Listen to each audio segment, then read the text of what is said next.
Hi, I'm Cliff Brockman. This is another in our series of oral history interviews for the Archives of Iowa Broadcasting. Today is July 7th, 2025, and our guest today is Jim Albracht. Jim was a longtime sports broadcaster in the Quad Cities, and Jim and I actually did work together for a few years in the Quad Cities at one of the stations. He's had a long and varied resume and very interested, and good to see you, Jim. Good to have you. Cliff, it's great to see you again, man. Those were the days, right? Did you say it's 2025? What? When did that happen? I don't know. And I don't know how I get to be 72 years old either, but I am. I still got you beat, man. I still got you beat. Oh, all right. Well, hey, let's go way back, start at the beginning. How did you get interested in broadcasting? Well, it actually happened at my mom and dad's kitchen sink. Every night after dinner, my sister and I would do the dishes. So whenever that was happening, we had a radio right there. And in the Quad Cities, when I was growing up, KSTT was the station, the good guys, right? And they were like pretty famous back in the day. And so I would listen to that all the time. And I told people, in grade school, oh, I'm going to be a disc jockey, man. Come on, that's the most fun job in the world. And so I actually ended up being one at KFMH, the Pirate FM, which is its own story. I mean, that place has legendary stories because it was unlike anything else back in the day. And you had 50,000 watts and you were talking to people all over the Midwest, and it was really cool. And Captain Steve was the guy who put it all together. But then I also had an interest in calling sports. And one night, my dad and I were watching the IHSA TV network when they do the championship games, right? And my dad goes, nicest guy in the world, by the way. My dad goes, wow, wouldn't it be cool if you got to play in that? I go, it'd be cooler if I got to call it. And I got to. Yeah. How did that happen? Yeah. How did that happen that you get to call it? Well, actually, I worked my way up. There was a guy named Gene Smith at WQAD, and he had me do a couple of games on the road before all the syndication came and everything. And then they were looking for an announcer, one of the guys who retired. So I kind of worked my way up. I was sideline, then I was like color, and then I was, and the night that I got to do the championship game, it took me like 5 years to get there, or 6 years. And I was talking to one of the producers in the truck, and he goes, well, I don't know, it's a Chicago team. We'll probably get like 1 million viewers. I didn't know if I was going to throw up. I'm like, 1 million? I'm from Moline. So it went well after I got my composure back. But to me, there's just nothing like calling a game because it's happening. I mean, I love to read books too because you never know where they're going, and that's kind of the way that sports can be. You don't really know the answer. So I like to be puzzled. Well, now I was looking at some notes here. WEMO, was that the station? Yep, that was East Moline. Oh, okay. And I got I got a gig there. By the way, I was fired at KFMH. Long story, but I deserved it. I'm always getting fired, Cliff. I don't know what's going on here. So I know radio is part of the reason. But so I went to WMO, and I got to call my first basketball games, high school. I mean, that to me was, I was just out of the Air Force. It's 1975, 76 in there. And so I started calling basketball games. I'm sure I don't think I'd want to listen to those tapes right now. But I mean, maybe if you go to hell, you have to listen to your bad broadcast. I don't know. I'm not counting on that. So, but the interesting thing about that, Cliff, is that I still know guys from that team. I mean, they were 16 and 17. They were like awesome team. Almost won the state championship. It was a long story, but they got fourth. And the guy on that team that I know the best lives in Kansas City here with me. And we've been lifelong friends forever. His name is Robin Davis, and he works for one of the stations around here. And you want to go to the Super Bowl? Go with Robin. He goes all the time. So, yeah, I remember Robin. He was a photographer for us. Right, exactly. UAD when I was there, sure, yeah. And he moved on, yeah. Huh. Yeah, you won't want to mess with him. I like Robin because we get into intense conversations, and if somebody wants to mess with me, why I wouldn't know. He'll take care of it. Yeah. He's like your best friend bodyguard. Well, yeah, he's a big guy, that's for Yeah, sure. he is. AM 1230. You Yeah. did a lot of great interviews there, fun interviews, didn't you? Famous Yeah. people. Well, I won't go into great length here, but John Dombeck was the guy who ran WQUA. And that's where I also got to call my first Iowa games. I mean, that was back before syndication, before, you had a network. Hmm. So you'd have like 8 different stations up there calling the games. But that was in the old basketball stadium or basketball, whatever they used to call it. I forgot what the name of the place is now. But so it was very exciting for me to get to do that because I felt like I was starting to climb. I was getting somewhere. And you mentioned the interviews. So I would call, I have a secretary. I don't think I ever have had a secretary. And so I would make all my calls. And back then, you have to remember, this was different than media is today. There was no ESPN. There was no big media things that pretty much hogged all the interviews. So you could still get in some places that you didn't think you could. So I grew up watching and listening to the St. Louis Cardinals with my dad. And I told him, I think I can get Stan Musial. He goes, there's no way. Stan Musial? And I go, I'm going to try. It took me 3 months. I sent flowers to his secretary twice. He finally said, yeah, let's do it. And he stayed for like an hour and a half. And I don't know if he was crying, but it looked like my dad might be crying. He was so happy. Yeah. So that's one of my favorites. And then you got Billie Jean King. I mean, I couldn't believe I was actually interviewing them, but as you know, get it together. They don't care. They're their own person. I'm my own. Be professional and ask questions about who they are, not what they do. Everybody ask them what they do. How did that home run feel? No, I'm going to ask you, so when your daughter was born, what did that feel like? So that's how I handled my business, if you will. So now when your daughter was born, no, I'm just kidding. Yeah, I have 3 of those. Yeah. Well, now I'm a little nervous because I'm afraid you're going to critique this interview after all it is. We're not Don't really you worry, interviewing. Cliff. More of You're a too nice of a guy. Nice guys get a pass. You know that. Oh, okay. Well, you were out of sports for a while at WQAD in the Quad Cities, weren't you? You were on the 5 p.m. show. Yeah, I did that, but first I went to work at Channel 8 to be the backup sports guy. Oh, okay. And then I went to the other show at 5 o'clock with Julie Kirkpatrick, who we're still in touch. And that was weird because when you were watching TV back then, they had all these daytime shows, like Phil Donahue and all these people, and you were like, well, maybe I should try that. Maybe I should try that. And it was fun, but I would prefer. I mean, between me and the rest of the world, give me a radio job anytime because it's not rushed. I mean, I had a 3.5-hour show for years, early in the morning.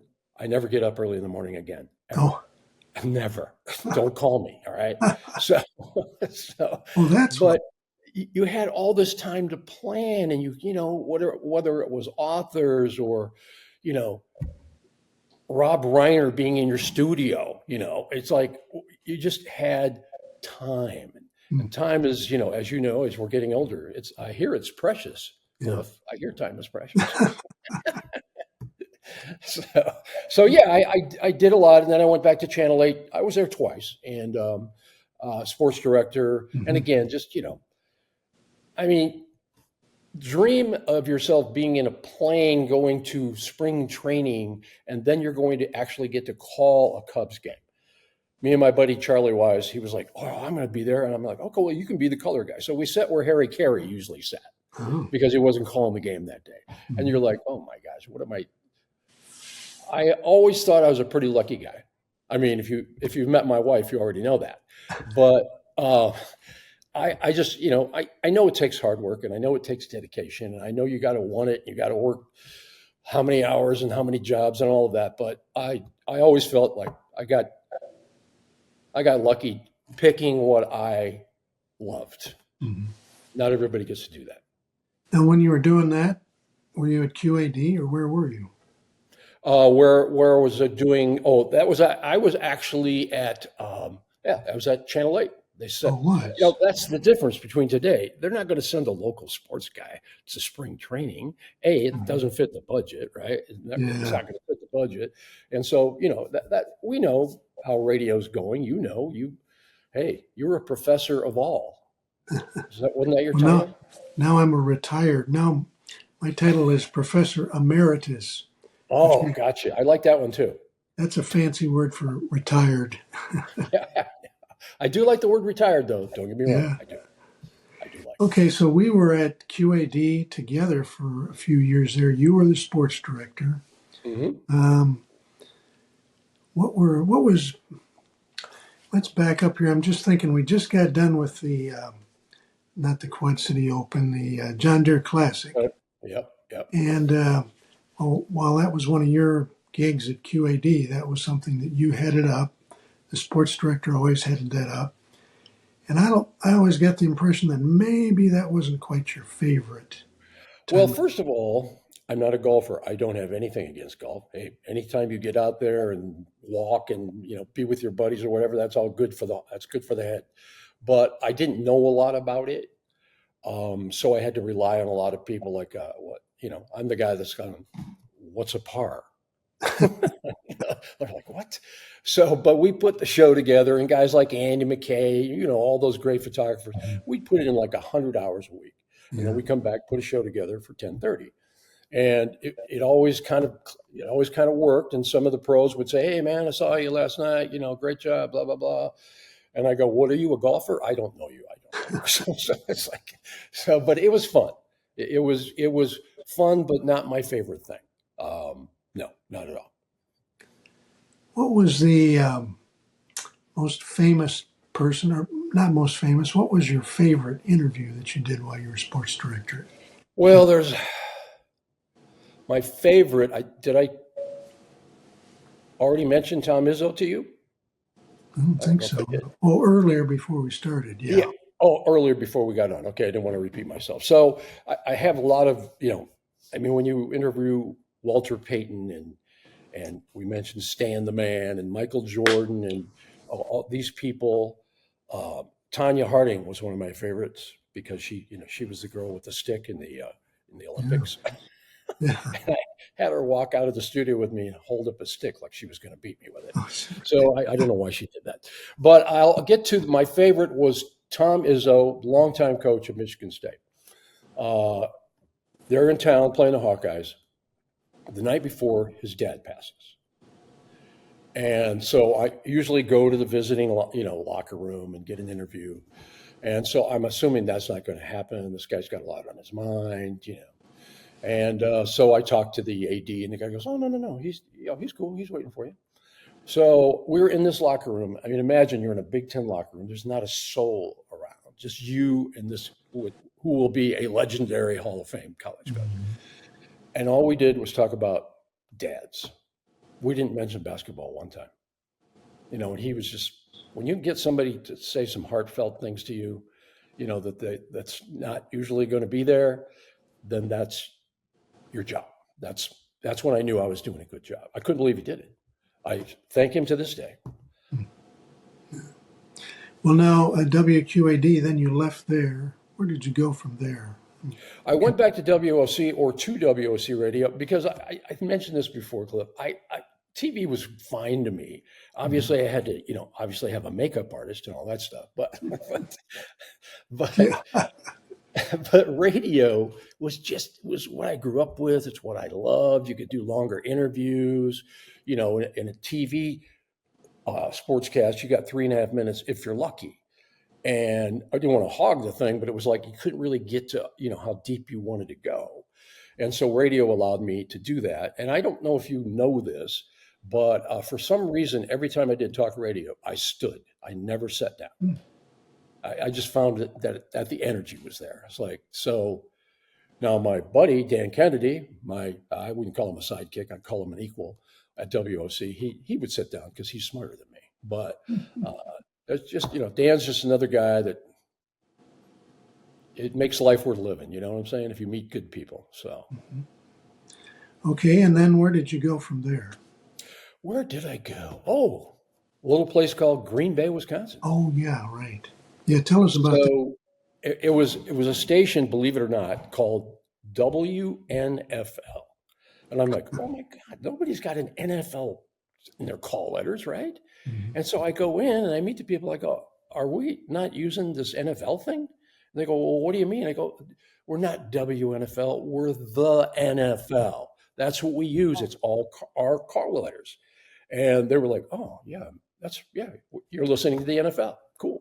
And we did have a lot of NFL players on there from Green Bay. But the highlight of that was when they won their first Super Bowl in a very, very long time. And Green Bay's like, you can walk into the practice field and tell somebody you're with WNFL and you go up and you shake hands with the coach like Mike Holmgren or whatever. Hey, glad to have you around. Blah, blah. I never figured out how they had a team up there. It's like, I always call it like the NFL in Rockford. It's kind of what it's like. But they won that Super Bowl, and I was working for a company, again, that my wife worked for, and we were kind of in charge for the parade. I don't know if you've ever been in a Super Bowl parade. No, I haven't. Yeah, I'm thinking not.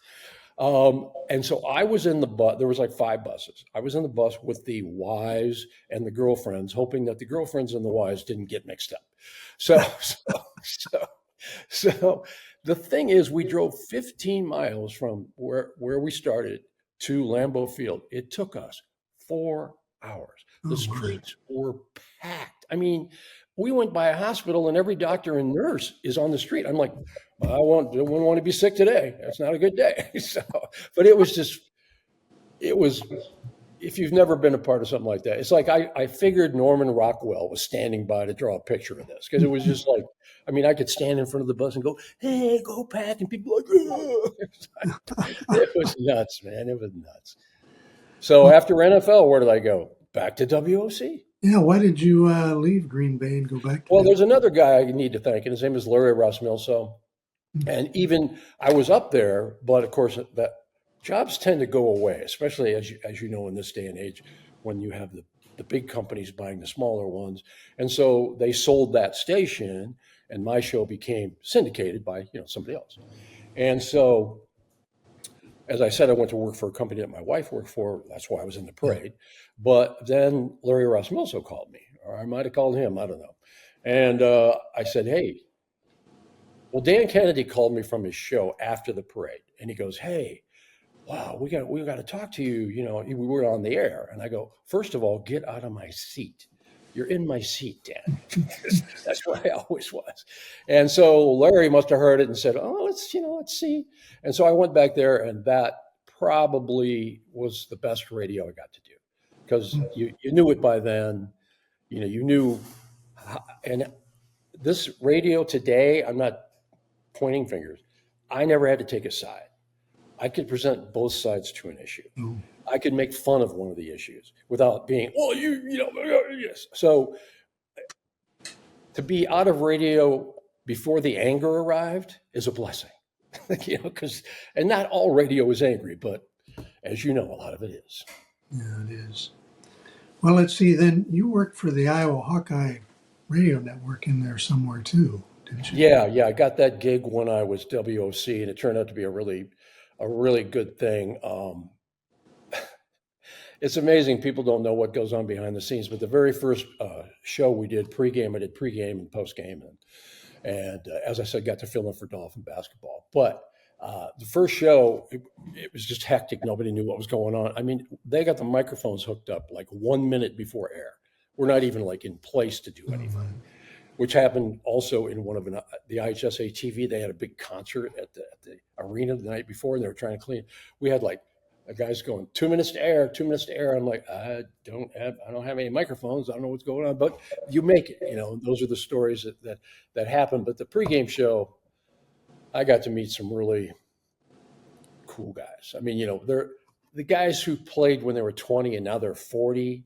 You get a whole different perspective.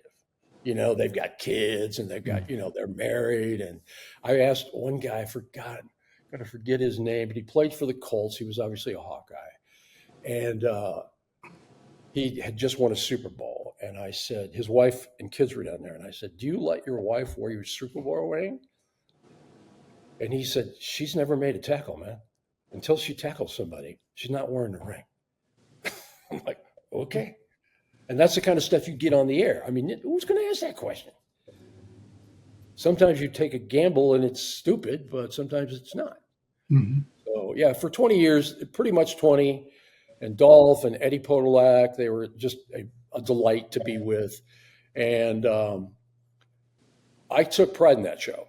We built it up to obviously, the Iowa Hawkeye Radio Network built it up too. But by the end, by 2 or 3 years, we had a huge stage. We had big TV showing everything, and you felt like you were doing something that mattered, because believe me, there's a lot of football cities and they all get that same vibe. But when you're in Iowa City on a Saturday, look out. Just hope the college kids don't start drinking early. That's what I always hope. So, like, that's going to happen. So, yeah, it was a lot of fun. Well, I went to Iowa State myself. So did one of my daughters. Oh, very good. Well, I ended up actually going to Iowa then later, too, to get my other degree. Well, we split them up. I got a daughter that went to Drake, a daughter that went to Iowa, and a daughter that went to Iowa State. So we tried to cover them all. Well, way to go. Okay, so then let's see here. You did the thing at Iowa City with the Hawkeyes. You also did some high school basketball. Do I have here? Yeah. We worked on one of the cable stations, and so you get, because remember at the time of the show with Iowa, the pre and post, I was still working at WOC, and then the roof fell in. Mm-hmm. And I went from making what I considered pretty good money to nothing, even though I knew the show was making money. I knew it because I did all these live spots, and I knew it. And the ratings were pretty good. And, but, somebody got bought out, and, the rest of it. We had 95 employees at WOC. When they were done, I think we had 20. Mm. So, that's where that's going. But, so I was not, that job in Iowa City really helped me kind of stay a little bit grounded, because I am not ashamed to admit that when I lost that job at WOC, because I was hoping, okay, 5 more years, going to retire, this is going to be great. I was lost. I didn't go see a psychologist, but I'm pretty sure I was depressed to a degree. And I did lots of I worked at a funeral home. I worked in a car wash. All right. I did things that I don't want to say it was beneath me. It was just like, because it wasn't. People do great jobs all the time. To be like a celebrity, that's a bunch of bull. But I was lost. I mean, and this lasted for way too many years. I just did not feel like myself. I felt angry. And if it wasn't for Meredith, my wife, I would have made it, because after a while, she finally just said, you going to live life or not? You in or you out? And, sometimes it's like I like to say, Cliff, men are the airplanes and women are the air traffic controllers.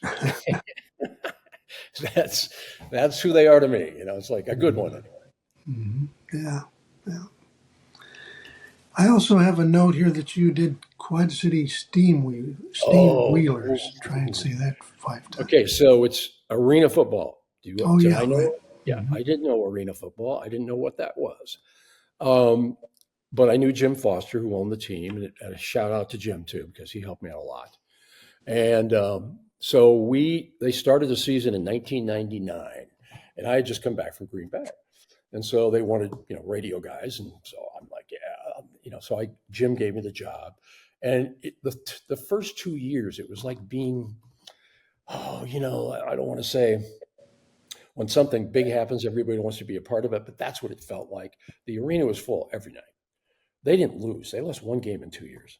They won 2 championships. So it was just this kind of magic carpet ride you were on, And so I felt good about that. And that lasted about 9 years. And, the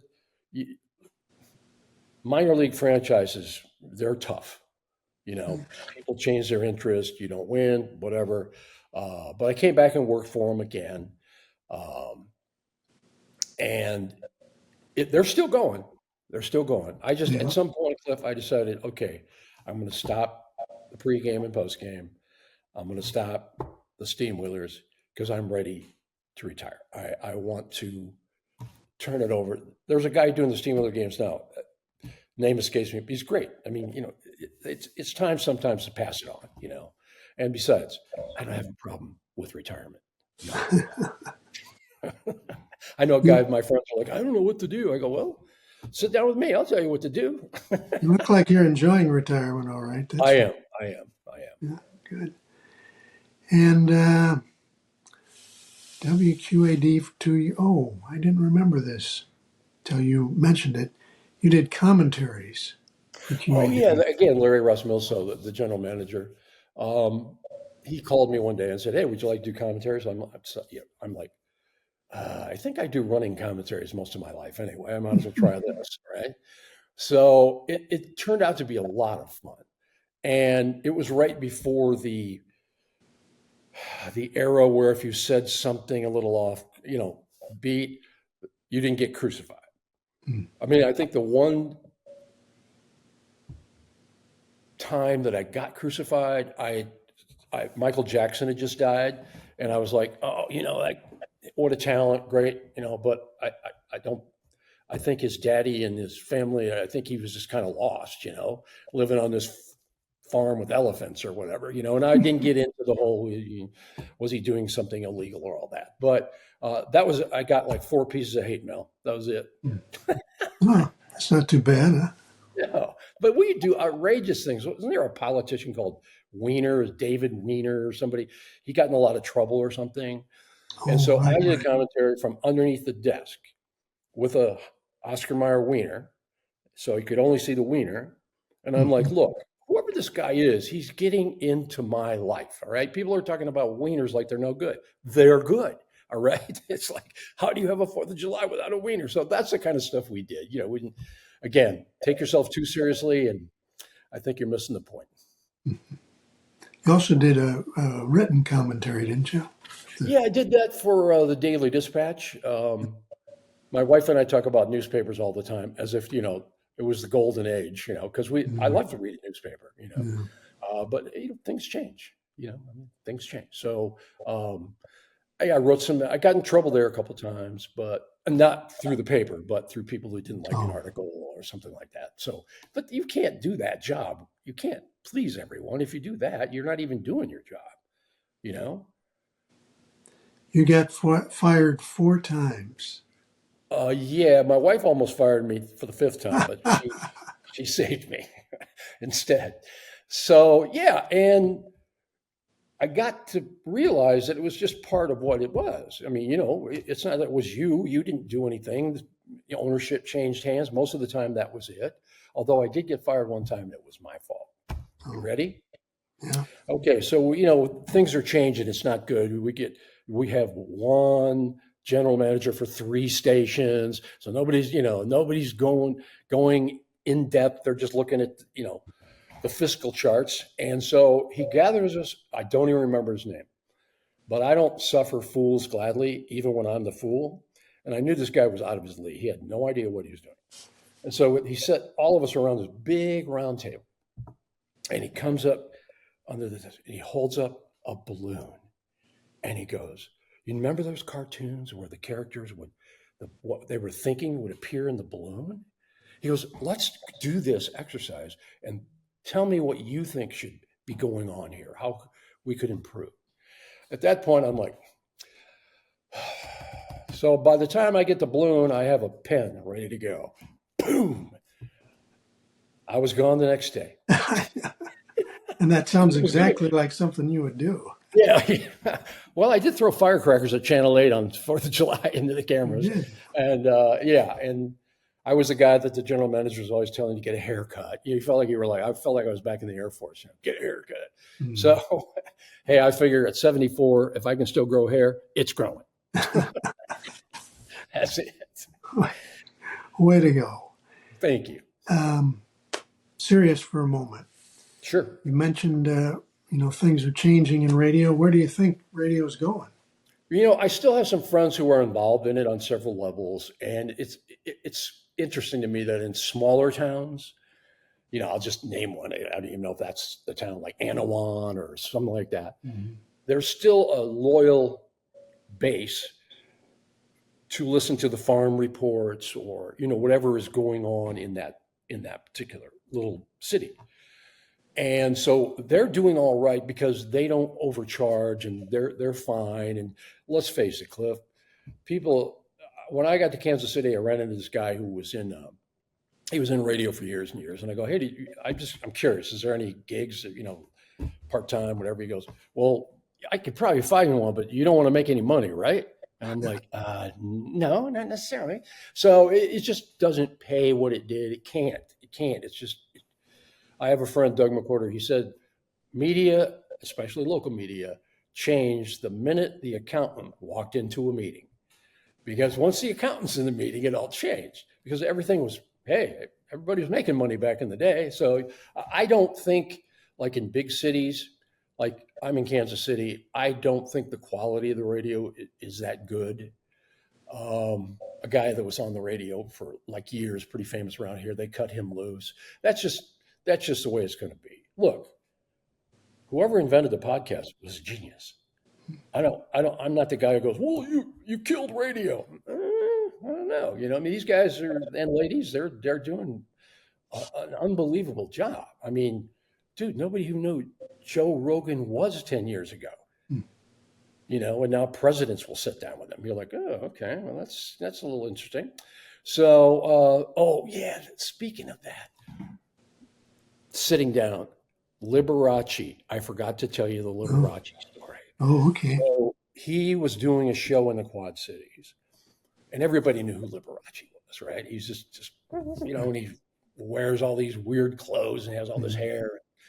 And so we remember what Channel 8 had a studio in Davenport for a little bit of one time. So we met him there because he was playing on that side of the river. And he walked out, and Julie Kirkpatrick is here, and I'm here, and Liberace sits in the middle of us. And I looked at him, and on the side of his face, I saw this much makeup, man. I mean, it was like, how can you have that much makeup on, man? But he was totally cool, totally nice guy, And, when I go home and tell my mom, hey, I interviewed Liberace, I'm a hero. At least one person. I remember his gig. Yeah. Well, I guess just one last question, Jim. What, what's the headline? What's the lead going to be when they write your obituary? Oh, it's already written. Oh, is it? Well, what's the my lead? wife wrote it during that bad stretch. My wife already wrote it. I guess, Cliff, besides what I did, because you get to talk to people and you go out there and you meet a 15-year-old kid on a football field, and that's just life. And it's like, it's not you. So the first thing I learned was don't take this celebrity stuff too hard, buddy. Okay. You're not all that. All right. It's like Spike O'Dell, the famous guy who from the Quad Cities told me, he goes, hey, sometimes it's better to be the medium fish in a medium pond and, not be the large fish. But Spike, of course, had a good career. What I took away from being with the media and being with people and doing telethons and meeting people with real stories is that I just wanted to make them laugh. I wanted to make them feel like they were there, they were present, like, hey, you're just as important as I am, right? And I was lucky enough to be what I think is funny. And I could usually get people to laugh. And that helps out a lot because right now, the rest of my retired life, I'm just trying to help people, just do that. Say hi, I was in the grocery store the other day and this lady, she's like 80 or something. And she's like, I can't reach that thing up there, that what I want. And I go, oh, I'll get it for you. And then I bring it down. I go, oh, sorry, last one. I need it. She just started laughing. So, you just, help people load their groceries. Hey, say hi to people. We're living in a world where everybody's connected, but are they? You know what I'm saying? That's kind of, I think connection is still personal. Very good. Well, Jim, I've enjoyed this a lot. It's great to see you. Great to talk to you. Oh, we'll be talking again, Cliff. Okay, very good. Appreciate you, man. Yeah, again, I'm Cliff Brockman with producer Paul Yeager. This has been another in our series of oral history interviews for the Archives of Iowa Broadcasting, and we've been talking to Jim Albracht today.